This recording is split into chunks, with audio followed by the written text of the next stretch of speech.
በሀገራዊ ምክክሩ የአዲስ አበባ ጉዳይን በተመለከተ አዲስ ነገር ተሰምቷል። የተጠሪነቷን ጉዳይ በተመለከተ አዲስ አበባ ተጠሪነቷ ለፌዴራል መንግስት እንዲሆን በተመካካሪዎቹ ከሙሉ ስምምነት ላይ ተደርሷል። በፕሮፌሰር መስፍን አርአያ ላይ የግድያ ሙከራ ተደርጎ እንደነበርና ምክትሏ ሂሩት ገብረስላሴ ለመተካት ጥረት ሲደረግ መቆየቱ ታውቋል። በአዲስ አበባ ጉዳይ ዋስትና ስጡን ብልጽግና። የብልጽግናው ስርዓት አዲስ አበባን በተመለከተ የያዘው ስሁትና አደገኛ አቋም ከመላ ኢትዮጵያውያን ተቃውሞ ሲቀርብበት አዲስ የማታለያ ስልት ቀይሶ ቀርቧል። አዲስ አበባ የሁላችንም ነው። አንድ አለን የምንለው ነገር ይሄ ነው። ስለዚህ ለትግል እየገፋፋችሁ ነው። እስካሁን በምትፋጩበት ጊዜ ያሸነፈ ያስተዳድር እያል ነው ዝም ምን የነበረው።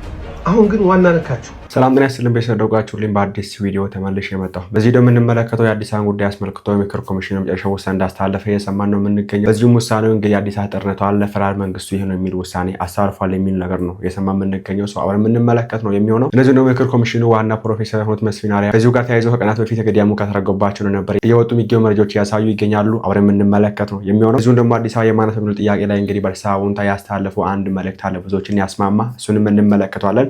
ላይክና ሼር ማድረጋችሁን ሀሳባችሁን ኮሜንት ማስቀመጣችሁን እንዳትረሱ።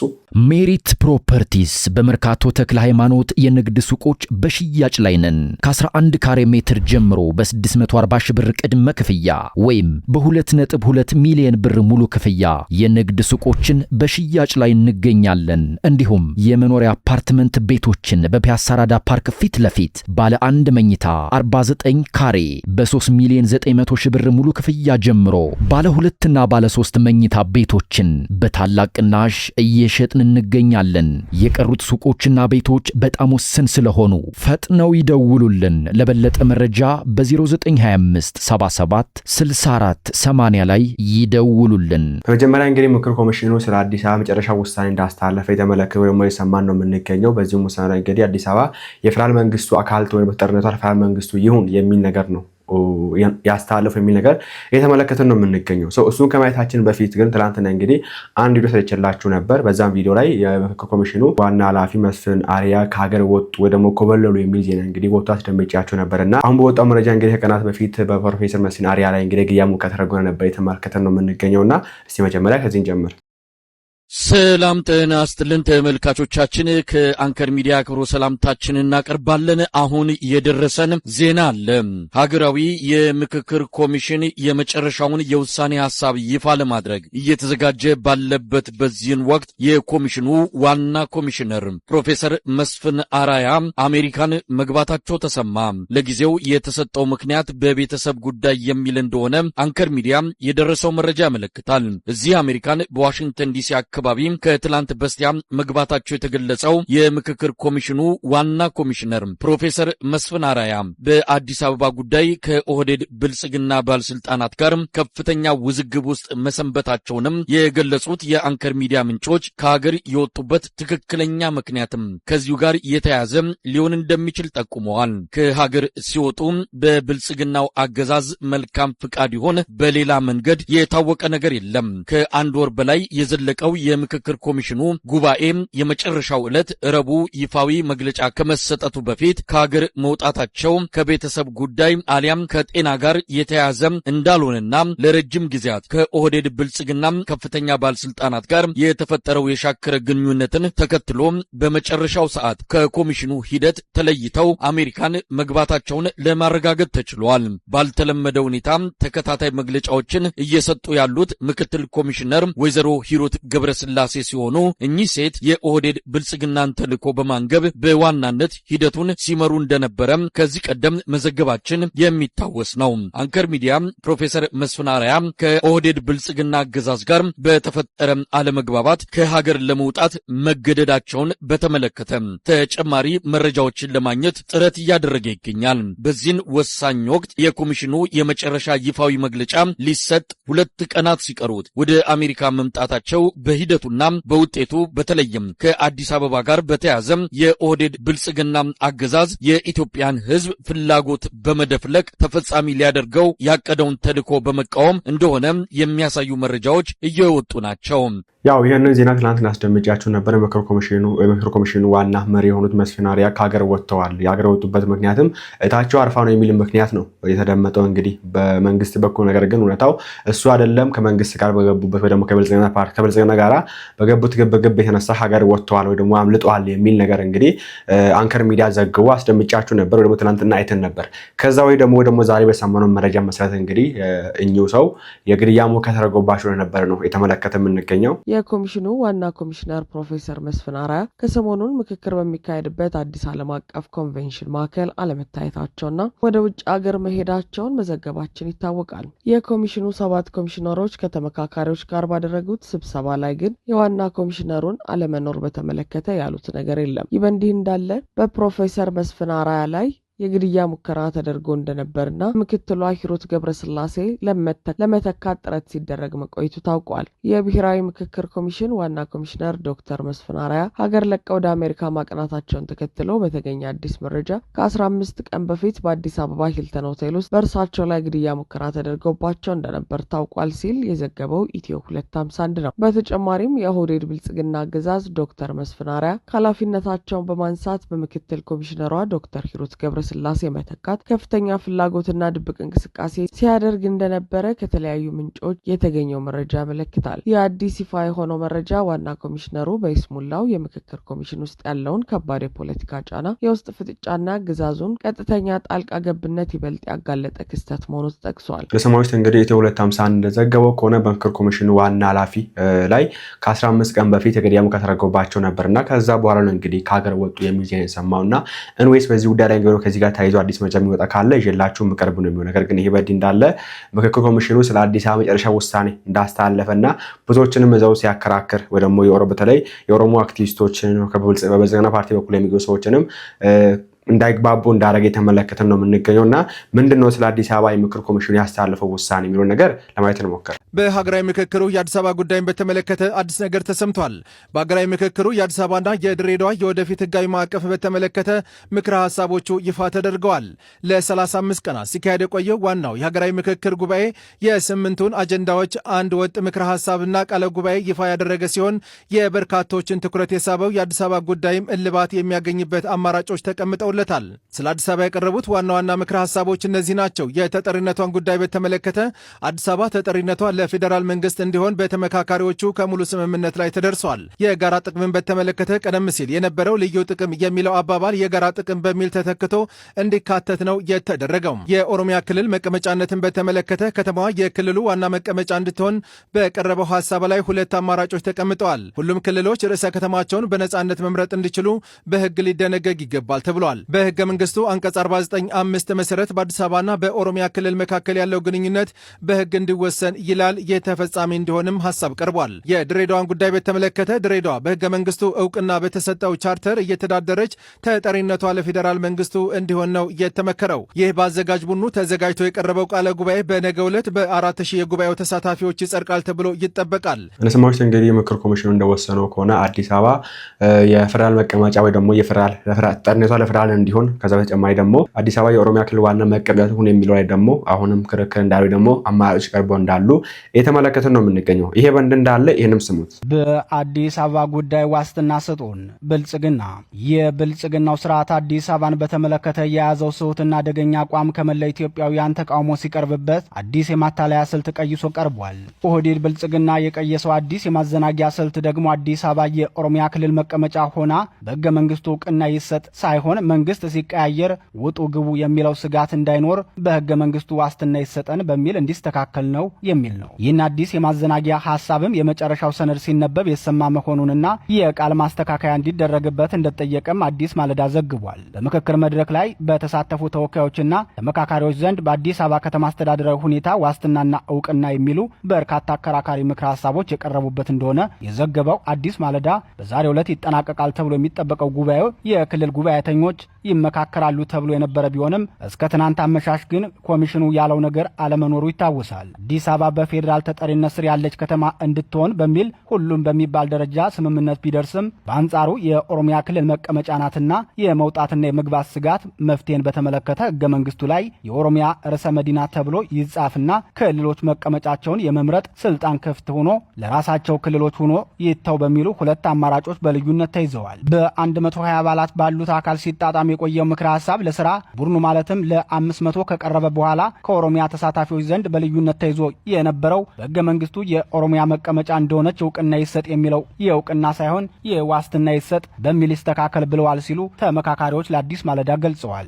አዲስ አበባን ወክለው በፌዴራል ከተሞች አጀንዳ ላይ እየመከሩ ያሉ አንድ ተሳታፊ ለስራ ቡድኑ ከቀረበ በኋላ እውቅና ሳይሆን ዋስትና ይሰጥ ነው ያልነው፣ ማለትም የመውጣት የመግባት የመቀመጫ ዋና ከተማ እውቅና ሳይሆን ዋስትና ነው። አሁን እውቅናና ዋስትና አይለያይም፣ ልዩነት አለው። ስለዚህ እኛ እውቅና አላልንም፣ ዋስትና ይሰጠን ያልነው የሚል ሐሳብ ከኦሮሚያ ተመካካሪዎች ዘንድ ተነስቷል። ይህም ማለት መንግስት በተቀያየረ ቁጥር ክልሉ መቀመጫውን እንዳያጣና ልቀቁ የሚል እንዳይመጣ እንደሆነ አንስተዋል። ተሳታፊው አክሎም ከኦሮሚያ በኩል ተነስቷል ያሉት ሐሳብ ከአዲስ አበባ ውጡና ግቡ የሚል ነገር እንዳይመጣ በሚል ይህን ምክረ ሐሳብ አቅርበዋል ብለዋል። በኢህአዴግ ዘመነ መንግስት ጊዜ የኦሮሚያ መስተዳድር አዲስ አበባ ወጥቶ ከዛ ደግሞ አዲስ አበባ የወጣበት አጋጣሚ ነበርና ለዛም ዋስትና ወይም ጋራንቲ እንዲሆን የሆነ ነገር ይጻፍልን የሚል ጥያቄ ነበራቸው ሲሉ ገልጸዋል። በመጀመሪያ ደረጃ የተያዘው አማራጭ ህገ መንግስቱ ላይ አይጻፍ የሚል እንደሆነ ተሳታፊው አንስተዋል። ርዕሰ መዲናነቱ ህገ መንግስቱ ላይ መጻፍ የለበትም፣ ምክንያቱም የራሳቸውን መቀመጫ መምረጥ የሚችሉ ክልሎች በመሆናቸው ህገ መንግስት ላይ መጻፉ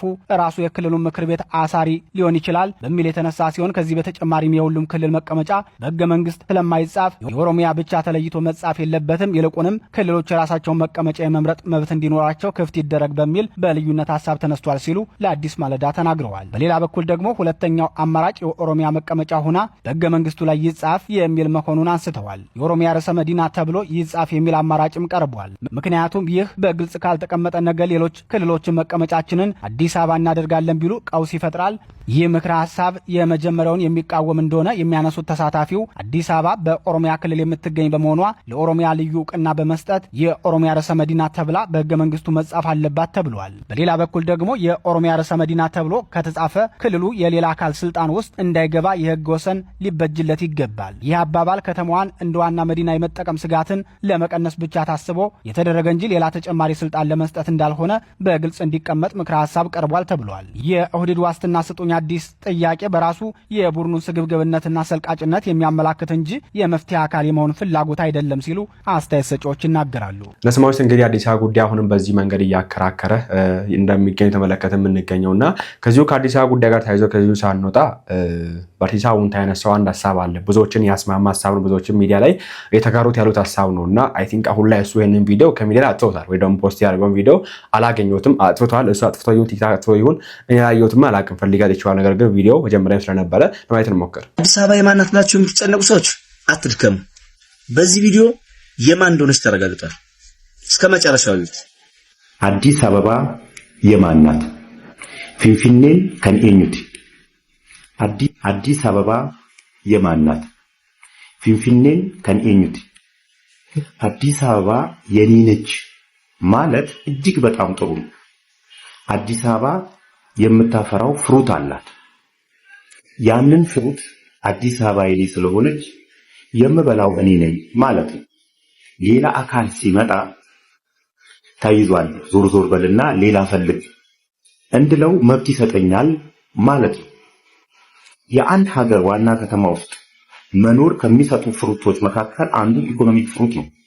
የተሻለ ኢንፍራስትራክቸር፣ ውሃ፣ መብራት፣ መንገድ፣ የተሻለ ትራንስፖርት፣ የተሻለ መኖሪያ ቤትና መኖሪያ አካባቢ፣ የተሻለ ሕክምና፣ የተሻለ ትምህርት ወዘተረፈ። አንተ አዲስ አበባ ከሰጠች ፍሩቶች ውስጥ የትኛውን አጥቅመሃል? እነዚህ ነገሮች አጣጥመህ ነው አዲስ አበባ የኔ ነች የምትለው። አንተ ወደ ስራ ስትሄድ የመጨረሻውን የታክሲ ሰርቪስ የተሰለፈ ወጣት አዲስ አበባ ይባላል። አንቺ በቤት ኪራይ ናላሽ የሚዞር የአዲስ አበባ ነዋሪ አዲስ አበባ ግን የማናት? የትምህርት ቤት ክፍያ መክፈል ያቃታችሁ ወላጆች አዲስ አበባ የማን ትመስላችኋል? ኩላሊትህ እንዲቀየር ተነግሮ በገንዘብ ጦት ምክንያት በበሽታ ተሰቃያባት አዲስ አበባ የማን ናት? ይሄንን መልሱልኝ። እንግዲህ አዲስ አበባ 130 ምናምን ዓመት የኢትዮጵያ ዋና ከተማ ብላ አገልግላለች። 33 ዓመታት ደግሞ የኦሮሚያ መቀመጫ ሆና አገልግላለች። የኦሮሚያ ክልል ዋና ከተማ ነችና የኦሮሞ ነች ማለት ነው። የየትኛው ኦሮሞ? አርሲ ውስጥ በአንድ አህያና በአንድ በሬ የሚያርሰው አባቴ ወይንስ እኔ አዲስ አበባ ገብቼ በቤት ኪራይና በትራንስፖርት እጦት ናላይ የሚዞረው የየትኛው ኦሮሞ ነው? አዲስ አበባ የአማራ ነች? የትግሬ ነች? የየትኛው ብሔር ነች? አዲስ አበባ ፍሬዋን የቀመሱ ሰዎች ነች። ነገም ከነጎዳም የነሱ ሆና ትቀጥላለች እንጂ አዲስ አበባ የኔ ነች በማለት ያንተ አትሆንም። ፍሬዋን መቅመስ ያስፈልጋል። ትሩፋቷን መቋደስ ያስፈልጋል። ስለዚህ ስራ፣ የሰው አትመኝ፣ ሀገርን አትፍረቅ። በደም በላብ ስራና አዲስ አበባን ያንተ አድርጋት። ከትሩፋቷም ተቋደስ። ነጋ ጠባ ተነስተ እንደ ጋጋኖ ፊንፊኔን ኬኛ አዲስ አበባ የኔ ነች ብትል አዲስ አበባ ፍሬዋን ከቀመሱ ሰዎች ጋር ወሽማለችና ያንተ አትሆንም። ለመጨረሻ ጊዜ ነው የምነግርህ፣ ያንተ አትሆንም። የኔ ነች ስለተባለ ያንተ አትሆንም። ስለዚህ ይሄ ነው ፍሬዋን ለቀመሱ ብቻ የነሱ ሆና ትቀጥላለች ይላል። ሌላኛው ሰሞኑን እየተደረገ ያለ ምክክር ነው። እኛ ኢትዮጵያውያን እንደ ድል ሆኖ ብዙ የማንግባባባቸው ነገሮች አሉ። በተለይ ይሄ የ1964 ትውልዶች ያወረሰን የደሙስ ብዙ እንዳንግባባ አድርጎናል። ይሄን አለመግባባታችን ለመፍታት በጥይት ተሟከረ፣ ብዙ ደም ተፋሰሰን፣ አልተቻለም። ስለዚህ በመመካከር ደግሞ እንሞክረው። ይሄ ነውና ይሄ ሀሳብ ብዙዎችን ያስማማል ብዬ አስባለሁ። እኔ ከአዲስ አበባ ጋር ተያይዘው የድሬዳዋ ላይ የተደረገው ነገር አዲስ አበባ ላይ ቢደረግ መልካም ነው ብዬ አስባለሁ። ትናንትና አስደምጫቸው ነበር። ከድሬዳዋ ጉዳይ ጋር ተያይዘው እንግዲህ ሁለት ነው፣ አዲስ አበባና ድሬዳዋ ናቸው እንግዲህ አከራካሪ ነው የሚገኙት እና ከኦሮሚያ ጋር እና ከፌደራል መንግስቱ ጋር ተያይዘው ግብግብ ውስጥ ገብተውበት የሚገኙት ድሬዳዋ ነው የተደረገው። የከተማው ነዋሪ ራሳቸው ውሳኔ ያስተላልፉ፣ ራሳቸው በራሳቸው መርጠው ይሹሙ፣ ራሳቸው በራሳቸው መርጠው እንደፈለጉ ይሁኑ፣ ከተማዋ ግን ተጠሪነቷን ለፌደራል መንግስቱ ይሁን የሚል ነገር ነው የቀረበው ከድሬዳዋ ጋር ተያይዞና የአዲስ አበባን ጉዳይ በዚህ መንገድ ቢታይ መልካም ነው ብዬ አስባለሁ። እናንተ በዚህ ጉዳይ ሀሳባችሁን ኮሜንት ላይ አስቀምጡልኝ። ሰላም እንዴት ናችሁ? ኃይሉ ነኝ። እሸቱ ነኝ የሚል አንድ ሰውዬ ራሻው ነው ወይ ምስራቅ አፍሪካ ምስራቅ አውሮፓ ነው የሚያስተላልፍ ሰው አለ። ደስ ይለኛል። እንትኑ ነው ደስ የሚለኝ፣ ግልጽነቱ ነው ደስ። ዛሬ የምናገረው ነገር ምን መሰላችሁ? የመሀል ሀገር ሰዎች፣ የሸዋ ሰዎች፣ የደቡብ ሰዎች፣ ደቡብ ሲባል 56 ብሔር ብሔረሰብ፣ ሲዳማ፣ ወላይታ፣ ጋሞ፣ ሀዲያ፣ ከምባታ፣ ጉራጌ፣ ስልጤ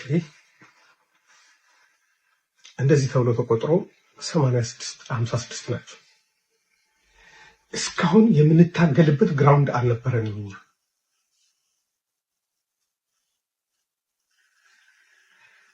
ሽኩቻ የኢትዮጵያ ፖለቲካ ሽኩቻ የሚያደርጉት የትግራይ የአማራና የኦሮሞ ሊቃን ናቸው። እነዚህ ሶስቱ ማህበረሰቦች እኔ ይበልጥ የሚበል ፉክክር ስላላቸው እኛ በዳር ሆነን አይ እነንትና ትክክል ናቸው፣ እነንትና ትክክል ናቸው፣ እነንትና ትክክል ናቸው ከማለት በስተቀር እጃችንን እናስገብተን አናውቅም። ለመቃወም ልንቃወም እንችላለን በውስጣችን እንጂ ድንጋይ ወርውረን አናውቅም። መንገድ ዘግተን አናውቅም።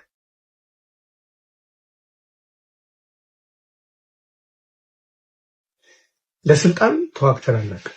ለኢትዮጵያ ይሆናል እንጂ የተዋጋ ነው። ለስልጣን ተዋግተን አናውቅም።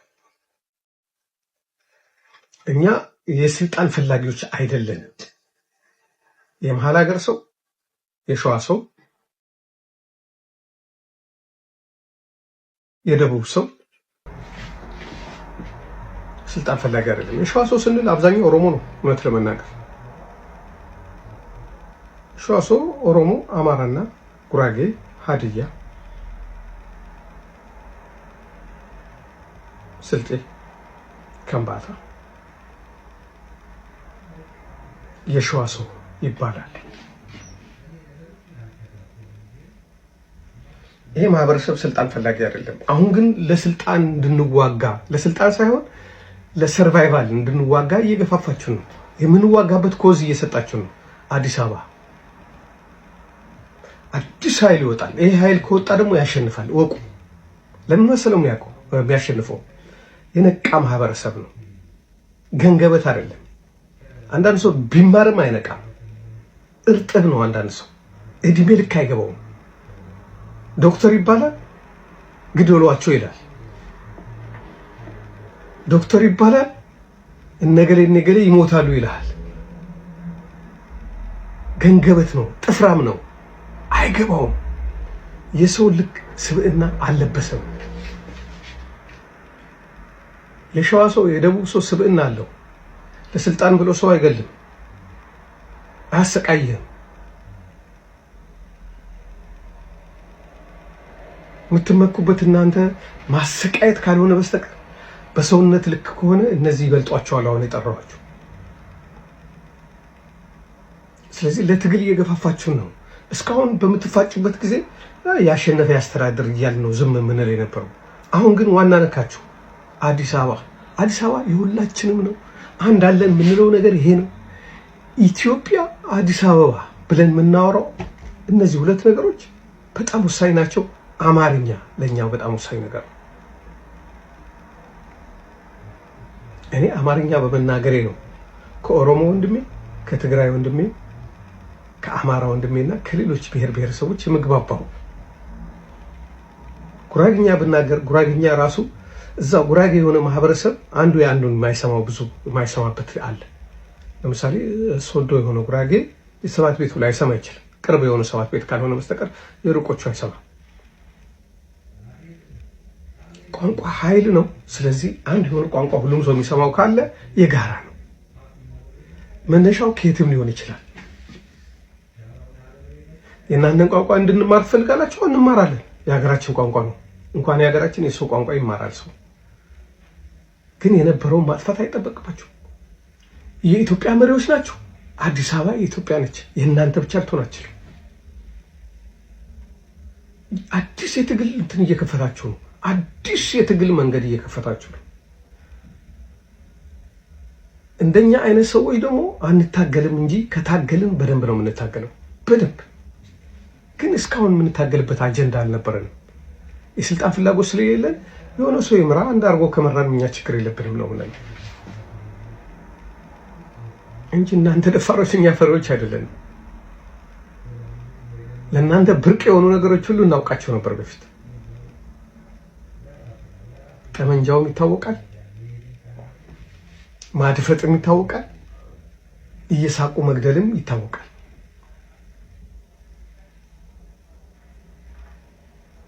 አዲስ አጀንዳ አዲስ አበባን እንወስዳለሁ፣ እቀማለሁ እና ምን ቀረ? ኢትዮጵያ የምትባለው የት ነው ያለችው? አዲስ አበባን ከወሰዳችሁ ኦሮሚያ ውስጥ ካስገባችሁ ኢትዮጵያ የት ነው ያለችው? ወይስ ኢትዮጵያ ምናብ ነች? መጽሐፍ ቅዱስ ላይ ነው ያለችው? ቅዱስ ቁርአን ውስጥ ብቻ ነው ያለችው ኢትዮጵያ? የምንታገልበት ሜዳ እየፈጠራችሁልን። ጠላት አታብዙ በራሳችሁ ላይ። ያልታጠቀ ሰው ሁሉ ይገዛል ማለት አይደለም። መታጠቅ በጣም ቀላል ነው። ለመታጠቅ እንደ ፕሪንሲፕል አሁን የምትኖረውን ኑሮ መተው አለብህ፣ ሽፍት ማድረግ አለብህ። መኖር የማትችል ከሆነ ሽፍት ማድረግ አይቀርም።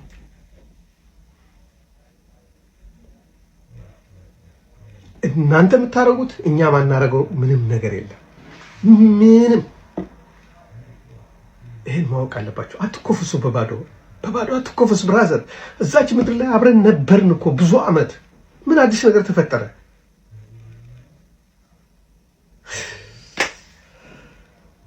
እንዴ? በዚህ አይነትማ 10 ምናምን አመት የተዋጉት ወያኔዎች እኮ መከበር አለባቸው።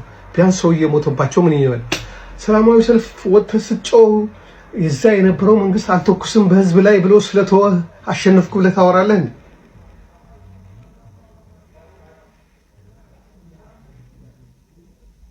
ኧረ መኮፈስ የት ነበርክ ደግሞ ይሄ ነገርም ሲሆን አንተ? ኧረ ተነካኩን። እኛ ብዙ ነገር ነው የምናውቀው፣ በጣም ብዙ ነገር እናውቃለን። ልባችን ደግሞ በጣም የጠራ የወንድ ልብ ነው ያለን። የሴት ልብ መጥፎ ነው ማለት አይደለም። ጀግንነትም ቢሆን እናውቅበታለን አስፈላጊ ሲሆን። I'll tell you truth.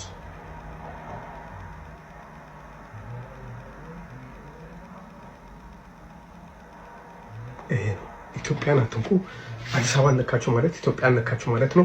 ስለዚህ ከኦነግ ምናምን አገር ሊገነጥል ነው ለምን ትልብላችሁ ስሙን ታጠፉታላችሁ?